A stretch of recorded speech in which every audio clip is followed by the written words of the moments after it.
Chapter 2, Mishnah 3. If a man has a discharge of semen, he does not become Tameh through a later discharge of Ziva for 24 hours.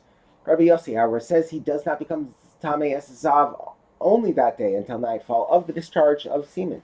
But a Zav discharge that he has after nightfall will make him Tameh as a Zav, even if is within 24 hours of his discharge of semen.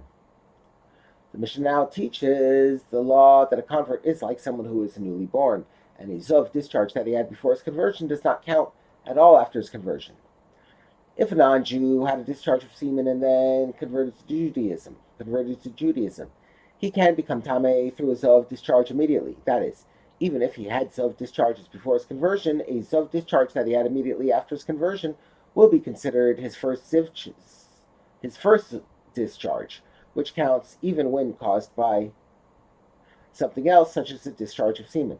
It then combines with the second discharge he has after 24 hours have passed since the semen discharge, and they will make him Tameh as a Zav. Having mentioned that a discharge of semen can cause a Zav discharge for a full 24 hours, according to the Tanna Kama, the Mishnah mentions other laws where the critical time is not given in terms of a day, but in terms of a full 24 hours. In the case of a woman who discharges blood, where the law is that any Torah she touched even prior to the discharge are Tameh. And in the case of a woman who discharges blood while in labor, where the law is that the discharge of blood she had as a result of labor does not make her a Zava. The law is given in terms of 24 hours. Also, in the case of someone who strikes his Canaanite slave who then dies, where the Torah says that the master is not liable for murder if the slave survives for a day or two after being struck, see Shmos 21:21. The meaning is that the slave survives for 24 hours. The final law that uses the word day in the sense of 24 hours.